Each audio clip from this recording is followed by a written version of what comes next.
It is another Locked On NFL Thursday show, but it's not just any Thursday show, baby. It is draft day. The 2022 NFL draft is here. And on today's show, we're going to talk everything draft. We're going to start with a little back and forth top 10 mock draft. How do me and Alex think the top 10 picks in this year's draft are going to work out? Then we're going to examine some perfect combinations, matching players with teams to create the perfect fit possible. And we'll round out the show talking about some players who won't go in round one that should, and some players who will go in round one that maybe shouldn't. All of that and much more on an NFL draft preview edition of the Locked On NFL podcast. Let's roll. You are Locked On NFL, your daily NFL podcast. Part of the Locked On Podcast Network, your team every day.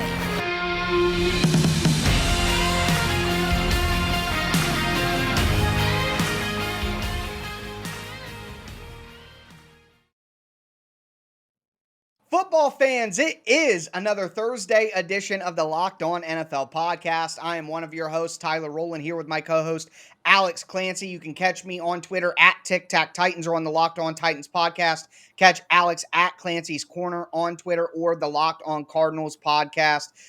We want to thank you guys for making the Locked On NFL podcast your first listen every day. Make sure you subscribe on whatever platform you do stream. You're going to find the Locked On NFL podcast everywhere and always free. And boy, do we have a ton of fantastic content for you this draft weekend. Obviously, make sure you're listening to all of the local shows: Locked On Cardinals, Locked On Titans, Locked On Jags, Locked On Lions. I mean, every show, the local experts are going to be breaking down all these draft picks like nobody else can. And make sure that you check out the Locked On NFL Draft YouTube channel for live draft coverage all 3 days throughout the weekend. But with all that being said, time to dive into today's show. And Alex, we're going to start with a little top 10 mock draft. The first top 10 picks are going to be pretty interesting to see how they play out. A lot of good talent on defense, the wide receivers. How will things go? So we'll take a little crack at what we think might happen here. And Alex, if you would, go ahead and start us off with the Jacksonville Jaguars. You know, it's interesting. I'm going to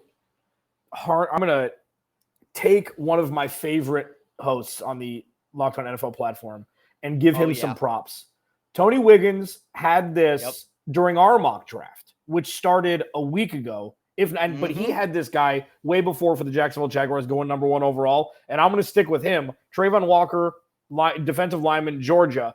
You know, Tony Wiggins is more in tune with his team than a lot of people on this planet. And I give him, and I know we have to rapid fire this, Trayvon Walker, number 1, and I am harnessing my inner Tony Wiggins with that pick. Yeah, absolutely. Wig is absolutely one of the best. He hosts the Tuesday or the Wednesday show that came on before us. Locked On Jags. Alex is right. He really knows what they're doing and what's going on in the building. So check that out to get some insight on the first pick. I'm going to go quickly. This is a run up to the podium pick for the Lions. Aiden Hutchinson, local guy, played at Michigan, fills a need, easy peasy. Now to the Houston Texans. Alex, for you. You know what? I think best player available here. I mean, there are pundits that are saying Sauce Gardner is the best player in the draft. So I think if he dropped, and it's interesting, like, it doesn't even matter fit with this guy, really. Like, he is an absolute specimen, and Houston needs help everywhere. You could draft Garrett Wilson here. They need help everywhere. Yes. But I would take Sauce Gardner as best player available for the Texans because they do have holes everywhere. Yeah, I don't think that's a bad pick. And some people are talking about, Stingley being a possibility for him. So I've seen pretty much it's Sauce, maybe Kayvon Thibodeau, maybe Ekonwu, maybe Derek Stingley. But I agree with you. I think Sauce Gardner is absolutely fantastic. Pick number 4, the New York Jets. For me, I am going to go with Ike Ekonwu, the offensive tackle out of NC State. I think he could play some guard if you needed him to. He could move right in at left tackle or right tackle right now for the Jets, depending on what happens with Mekhi Becton. Of course, if they want to move on from him, then they have the ability to do so. If they just want to have the best offensive line possible for their young quarterback, then I would do that as well. So Ike Ekonwu is going to be my selection at 4 for the Jets. Yeah, if you're going to find out anything about Daniel Jones, you're going to protect him. So 5, I'm taking Evan Neal out of Alabama. Yep. Like, Evan Neal was looked at as the number 1 overall pick for a while early on. And then, things obviously change and move and whatever. And obviously this is before Senior Bowl and the Combine and everything. But I'm taking Evan Neal. It didn't work with Nate Solder when he came over from New England. Right. Let's see if Evan Neal from Alabama, he's a dude he's used to winning. He's used to producing. And I think that they need that desperately in East Rutherford. So I'm taking Evan Neal for the Giants. Yeah, and I think the new organization, GM Joe Shane and head coach Brian Dable, I think they know that. Most of the rumors are, they're interested in Amon Gardner, all that, but Sauce Gardner, I guess, is the more fun name. But I think most of what I've seen is the Giants are going to try to take their tackle of choice at number 5 and move on. Number 6 for me, Carolina, same thing. I got to take the offensive lineman. I don't think any of the quarterbacks are worth being taken right here. We'll maybe hit on that a little bit more at the end of the show in our who should go in the first round but won't and who shouldn't go in the first round but will segment. But for this, you gotta protect whoever's going to be the quarterback, which I think will be Jimmy Garoppolo at the end of the day. And I'm taking Charles Cross, the pass protecting specialist offensive tackle out of Ole Miss. I think he slides in at left tackle day 1 for the Panthers, and they've been searching for that for quite some time. Yeah, and you know what? If I'm going, I agree with you. I think that's a good pick. I'm going to go 7 here with the Giants back on the clock. Like, if they don't trade out of this pick, like, who knows what they want to do? They have 5 and 7. Who knows? Crazier things have happened. This is a hot spot for a team to move up to draft a wide receiver, to leapfrog another team like the Jets, who are drafting later, that will probably draft a wide receiver in that spot. They have skill position players in New York. Yeah. Yes. They do. They may not be healthy, and Kadarius Toney may not be on the roster. They got skill position players. The fact that Kayvon Thibodeau drops this low when he was looked at as potentially the number 1 overall pick with injury concerns, he sat out a lot last year for Oregon. Kayvon Thibodeau is a home run here for an edge rusher at 7. You draft an offensive lineman at 5 at Evan Neal and Kayvon Thibodeau at 7. You hit 2 big check marks to go along with Daniel Jones and all the skill position players. I mean, that would be just a phenomenal draft for it. Kayvon Thibodeau is just that X factor guy. Is he going to go 3 to Houston? Is he going to go 4? Is he going to go 7? Is he going to go? I mean, there's just so many options there. But next, the Atlanta Falcons with all those guys off the board. So I know that the popular pick would be to take a wide receiver here for Atlanta. But I think that there's depth at wide receiver in the second round on day 2. I think you could get a solid wide receiver. Atlanta has, I believe, like pick 50. So they can move up and make some plays and get a guy that they really like. But I don't think that they're close to a wide receiver helping their team. You're going to have Marcus Mariota. Maybe you take Desmond Ridder, Matt Corral, Sam Howell, something like that in the second round. I don't think that's going to do enough to improve the team. What I think will help is an edge rusher and a guy like Jermaine Johnson who can do it all. He can drop back. He can play the run. He can rush the passer. Fits perfectly in Dean Pease defense, which obviously I know a little bit about from covering the Titans in his time there. I think Jermaine Johnson, the edge rusher, would be the pick for the Falcons at number 8 in this scenario. So yeah, and this is the beginning of the rebuild of the Seattle Seahawks. Derek Stingley is being your CB1 moving forward at 9. I mean, again, he could go top 3, like what we saw with J.C. Horn and Patrick Surtain last year. And then Caleb Farley would have been up there if he didn't have the back concerns. Obviously, he landed in your backyard in Nashville. But Derek Stingley here, if he drops to 9, it shows how potent non-quarterback and non-wide receiver positions are through the top 10. So Derek Stingley from LSU coming in to be the CB1 of the future for the Seahawks. Home run here for them. Yeah, I think, just in my opinion, the trenches are less variable. Like with skill position players, the speed, them going against different competition, the level of athlete that they're going against all the time. It's, systems, and college offenses are just insane when it comes to position or skill position players. So to me, if a guy is a great blocker at Alabama in college, or a great blocker here, or a great pass rusher in a big time conference, I believe that that's going to translate. So yeah, I'm with you there. And I think there will be an emphasis on the trenches early. The last pick that we have here is pick 10.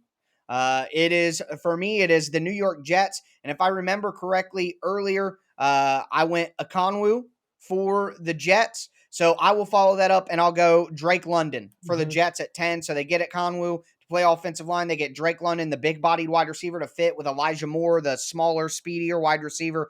I think the Jets would be very happy with that outcome. But that is the top 10 in the draft. Obviously, what happens from there, the trades. I think there's going to be a lot of trades in that early teens area right after the top 10. So that's our top 10 for right now. We're going to move into a conversation about perfect fits between player and team in the first round, getting you guys ready for the first round of the NFL draft taking place tonight. Before we get into the next part of our show, I do want to tell you guys about BlueNile.com. If you're looking for something to get that special lady in your life, whether it be the mother of your child, your wife, your mother herself, make sure that you guys go to BlueNile.com. They put a focus on everyday fine jewelry like diamond jewelry, cocktail rings, tennis bracelets, gold layered jewelry, all kinds of different things. It's the perfect way to give your mom something that can be a statement piece, but also provide everyday subtle elegance. BlueNile.com has fine jewelry options for every mom. So stop shopping at these high quality places that don't give you support. Go to a high quality place in BlueNile.com that also provides 24/7 on-hand experts available via phone and chat. Not just going to leave you lost in the woods with a ton of different options. They're going to be able to guide you and help you out. So get mom something that she will remember forever. Go to BlueNile.com today and get this special offer when you go to BlueNile.com and use the promo code Locked On. You're going to get $50 off $500. This is a podcast exclusive offer that is only good through Mother's Day. Again, go to BlueNile.com. Use the code Locked On to get your mother some fine jewelry for this Mother's Day.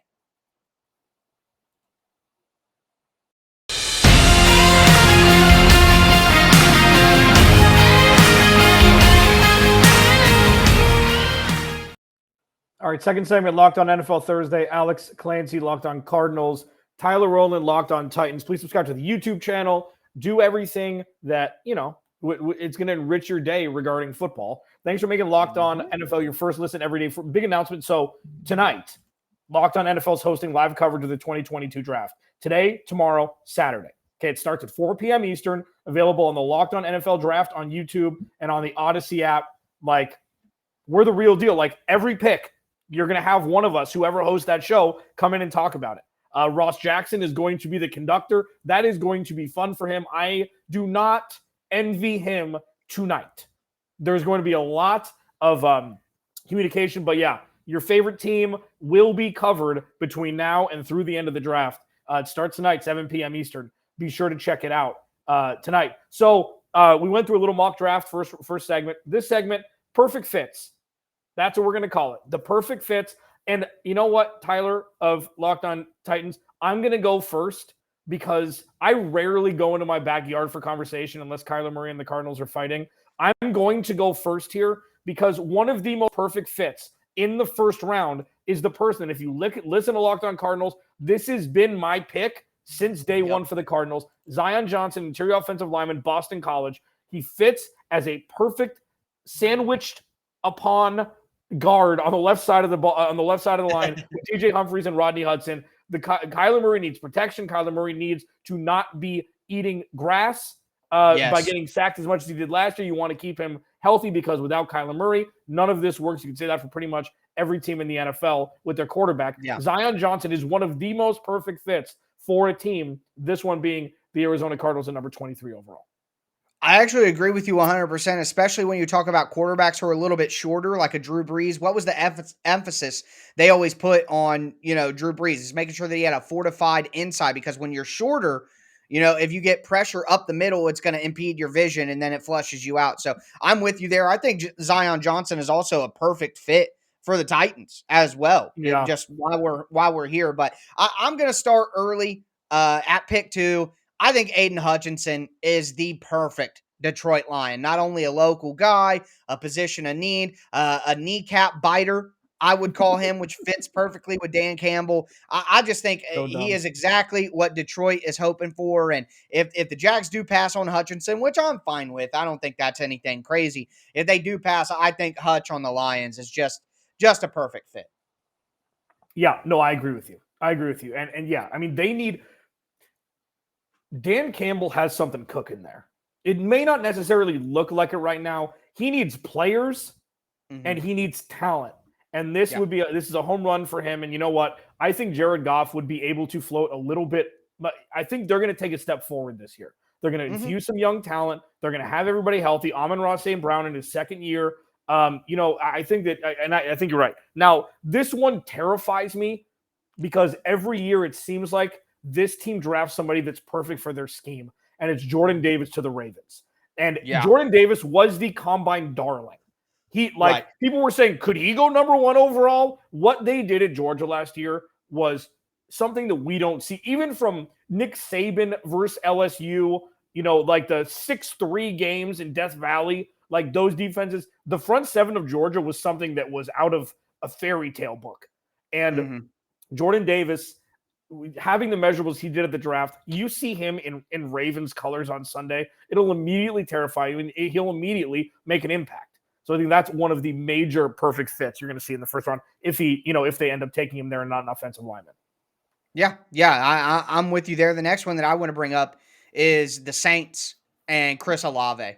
I think that's a perfect fit. You got the big-bodied, physical wide receiver who goes over the middle in Michael Thomas. You got Chris Olave, the speed, deep threat in the offense. Jameis Winston can bomb it, okay?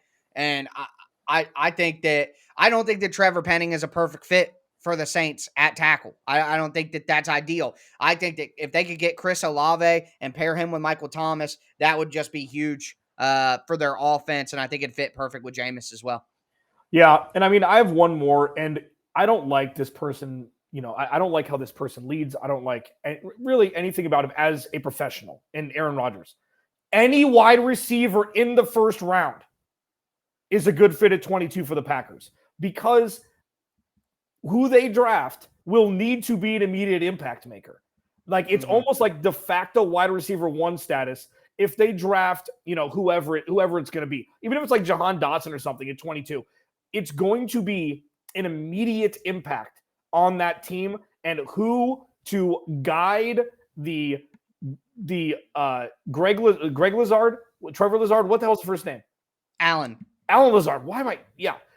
Alan Lazard is like the fact, like he's going to be a fantasy darling next year, but whoever they drafted 22, you could say a lot about Aaron Rodgers, but he elevates his wide receivers. And whoever they drafted 22 will be a perfect fit for Green Bay. Like it's set it and forget it. It doesn't really matter who it is.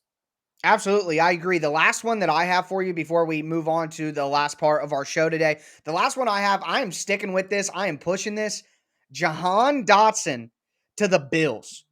I mean, I just think it is an elite fit. They got Diggs. They got Gabriel Davis. You put Jahan Dotson in the slot. He takes over the Cole Beasley role. And Jahan Dotson is far more explosive than Cole Beasley. And Jahan Dotson, for a guy his size at like 5'10", has an insane catch radius. He's got strong hands. He's got long arms for a guy his height. And let's just be honest, Josh Allen is awesome. But what has been the concern about Josh Allen throughout his career? His ball placement, his accuracy. Is he going to put it perfectly on his wide receiver? Well, when you get a slot wide receiver who gives you all the quickness and all the short area bursts that you want, who also has an excellent catch radius for a guy his height, that only makes it easier on Josh Allen and, kind of eases the concern. So what if he's a little off on the ball placement? When you have a guy with a great catch radius like Jahan Dotson, that concern is diminished when throwing to that guy. So replace Cole Beasley with a more explosive guy who fits your quarterback skill set. I think Jahan Dotson to the Bills. And the Bills have a luxury pick, and Brandon Beane is too smart to use a luxury pick. Even if it is a luxury pick, he's too smart to use that on a running back. I'm not buying the Breese Hall conversation. Yeah, agreed. If they want to take a luxury pick in Buffalo at 25, take another wide receiver, and Jahan Dotson would be a perfect fit. Yeah, agreed. That was good. I mean, just see Kansas City with Clyde Edwards-Helaire as a luxury pick. See Sony Michel with the New England Patriots. It's never going to be it. Yeah. Alex Clancy, Locked on Cardinals. Tyler Rowland, Locked on Titans. We make up Locked on NFL Thursday. Thanks for making Locked on NFL your first listen each and every day. Again, live draft coverage starting tonight at 7 p.m. Eastern on the Locked on NFL Draft YouTube channel and on the Odyssey app. Coming up next, some players that are in the first, they're going to be drafted in the first round, shouldn't be, and some that will drop to the second round for varying reasons should be first-round picks. We're going to talk about both next. Locked On NFL first, betonline.net. There's your number one source for all your betting, stats, and sports info, everything. Find all the latest sports developments, league reviews, and news, including this year's basketball playoffs and the start of the Major League Baseball season. BetOnline is your continued source for all your sports wagering information, from live betting to playoffs, esports, more, whatever. BetOnline.net's got you covered. Go to the website or use your mobile device today to learn more about the trends in action. BetOnline, where the game starts.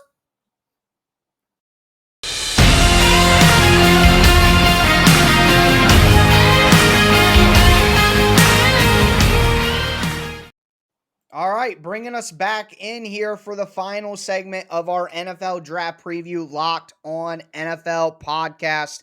We are going to talk about some players who should go in the first round that might not, and some players that will go in the first round that maybe shouldn't. Before we get into it, do want to thank you guys again for making the Locked On NFL podcast your first listen every day. We're going to have incredible draft coverage. Alex just told you about it again. I'm going to remind you again, live draft coverage on the Locked On NFL Draft YouTube channel. All of the Locked On local experts are going to be involved. You're going to have analysis from Ryan Tracy and Eric Crocker from Locked On NFL Draft. Peacock and Williamson are going to be giving their analysis as well, with a bunch of other stuff mixed in. And of course, the captain of it all, Ross Jackson, who will be doing a great job leading the ship. But with that being said, get into more draft content here. Alex, you usually propose the third segment. You proposed a portion of this segment earlier today. I'm sure you had somebody in mind. So which one are you going with first? Guys who will go in the first that shouldn't, or guys that should go in the first that won't?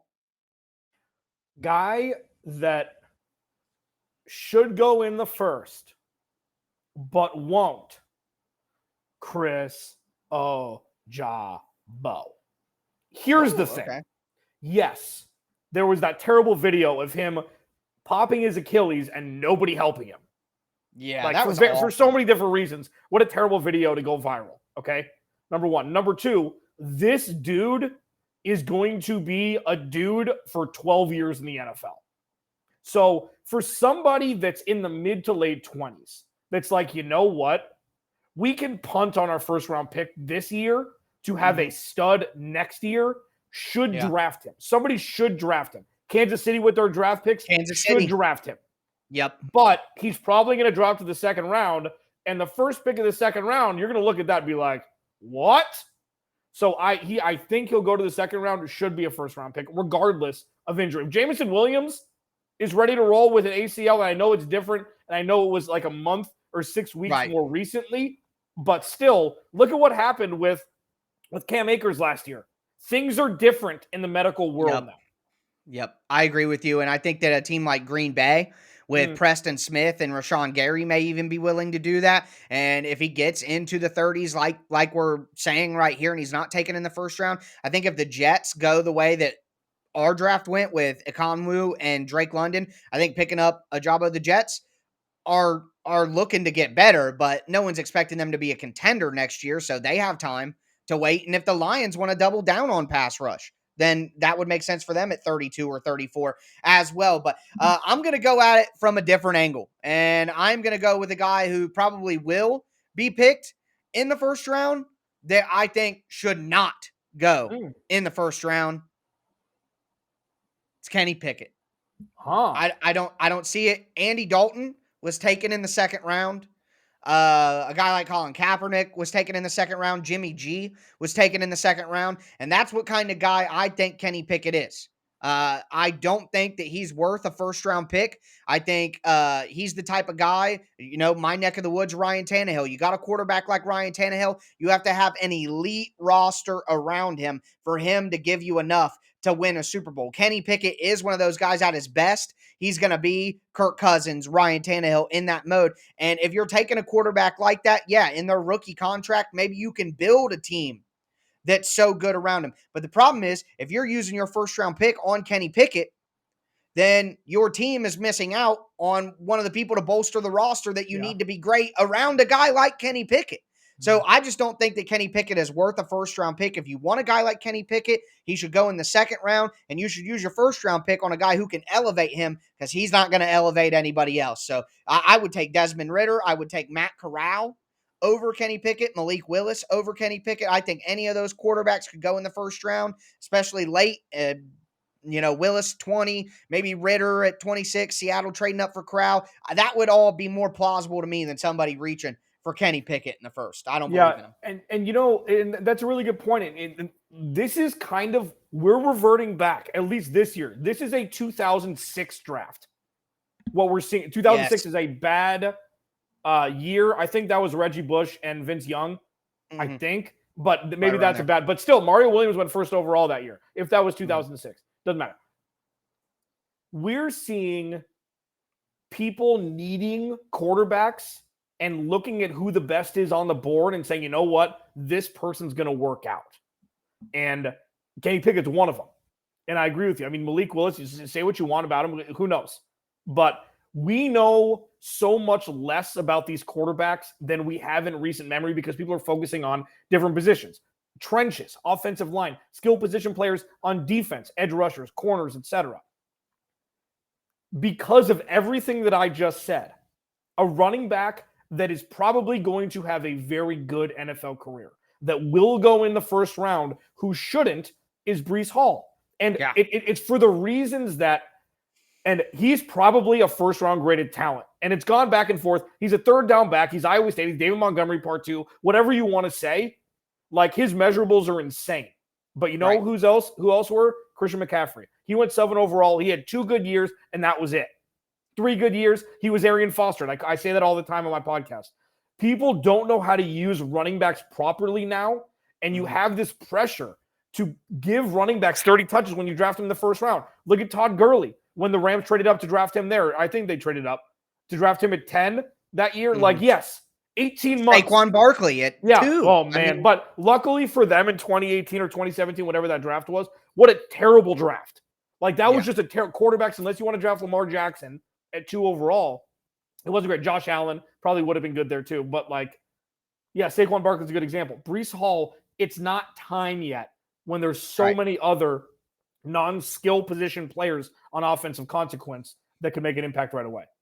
Yeah, maybe not even non-skill players, just a skill player that's much more of a premium position than running back. You just can't take a running back in the first round. Nobody's going to want to pay the 5th-year option on that or tag any. I mean, I'm with you. Well, the last one that I have, we've gone, 1-2, 1-2 here. I'm going to flip it. I did Kenny Pickett, shouldn't go in the first round, but will. A guy who probably won't go in the first round that I think will, or won't go in the first round that I think should, is Tyler Linderbaum, the center out of Iowa. Yeah. I know that he's got incredibly short arms, and the list of guys who have been successful with how short his arms are, and maybe this is just, I feel personally attacked. I am a Tyrex of sorts. I am not only short, but I also have short arms. I'm a Jahan Dotson opposite. I don't have elite length to go along with my shortness. So I'm going to stick up for Tyler Linderbaum and the short arms crew out there in the world. That guy's a grinder. He's smart. He's good with positioning. He understands how to execute combo blocks. I just think that Tyler Linderbaum is going to be a staple at center for a team for the next 8 years and push him down the board after everything we've seen, the way he tested, because of short arms, whatever. The ball is just going to be snapped to the quarterback's hands quicker with shorter arms. So that's my defense for Tyler Linderbaum. It would be a mistake to, Cincinnati should take Linderbaum at 31. I think they're going to take Logan Hall or Kaiir Elam or Andrew Booth or something like that, and I get that. But I wouldn't avoid Tyler Linderbaum because I had signed Ted Karras. I wouldn't do that. So I would take Linderbaum at 31 and feel comfortable with that for the next 8 to 10 years, but I don't think he will, and I will be here to pump him up throughout the rest of his NFL career because I'm going to be right, and Tyler Linderbaum's going to be awesome. But that is our NFL draft preview here on the Locked On NFL podcast. Again, live draft coverage on the Locked On NFL Draft YouTube channel. We're going to have breakdowns for you tomorrow's Friday Locked On NFL podcast, breaking down the first round. Monday's going to be awesome as well. Make sure that you stay locked in to the Locked On NFL podcast. But that's going to do it for me, Tyler Rowland. It's going to do it for my co-host, Alex Clancy. You guys, enjoy the draft. Christmas Day is here, football fans.